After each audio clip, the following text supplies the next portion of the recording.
ഏത് പലഹാരത്തിൻ്റെ കൂടെയും ചോറിൻ്റെ കൂടെ എല്ലാം കഴിക്കാൻ പറ്റും നല്ലൊരു അടിപൊളിയായിട്ടുള്ള ഒരു കറി കണ്ടാലോ. ഇതുപോലെ ഒരു കറി മുമ്പ് ഒരിക്കലും കഴിച്ചു കാണില്ല. ഇതിനു വേണ്ടി ഒരു പാൻ ചൂട് വരുമ്പോൾ ഒരു സ്പൂൺ അളവ് നെയ്യ് ഒഴിക്കുക.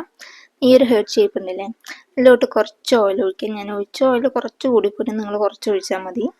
ഒരു പട്ടനെ ഇതുപോലെ നാലാക്കിയിട്ടൊന്ന് പൊട്ടിച്ചിട്ട് കൊടുത്തിട്ടുണ്ട്. ഇനി ഒരു 3 ഗ്രാമ്പും 2 ഏലക്ക ഒന്ന് ചതച്ചിട്ട് അതും കൂടി ഇട്ട് കൊടുക്കാം. ഇതിലോട്ട് ഇത്രയും അളവിൽ തന്നെ ഇഞ്ചി വെളുത്തുള്ളി ചതച്ചിട്ടും കൂടി അതും കൂടി ഇട്ട് കൊടുക്കാം.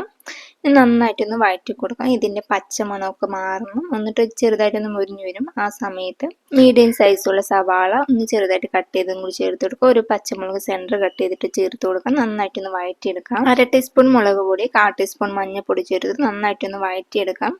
ഞാൻ വീഡിയോ എടുക്കാൻ വേണ്ടി വിട്ടുപോയതാണ് കേട്ടോ. ലോ ഫ്ലെയിമിൽ വെച്ചിട്ട് നന്നായിട്ടൊന്ന് ഇളക്കി കൊടുത്ത ശേഷം ഇതിലോട്ട് ഒരു 1.5 പീസ് അളവിൽ തക്കാളി ചെറുതായിട്ട് കട്ട് ചെയ്ത് ചേർത്തിട്ട് നന്നായിട്ടൊന്ന് വഴറ്റി കൊടുക്കാം. ഈ തക്കാളി എല്ലാം നന്നായിട്ടൊന്ന് കുഴഞ്ഞ് കിട്ടുന്ന വരെ വഴറ്റിയെടുക്കാം. തലേ ദിവസം വെള്ളത്തിലിട്ട് വെച്ച് വെള്ളക്കടല ഒരു 5 വിസിൽ അടുപ്പിച്ചെടുത്താണ്. ഇതും കൂടി ചേർത്തിട്ട് നന്നായിട്ടൊന്ന് ഇളക്കി കൊടുക്കാം. ഇതിലോട്ട് പാകത്തിനുള്ള ഉപ്പും കൂടി ചേർത്ത് കൊടുക്കാം.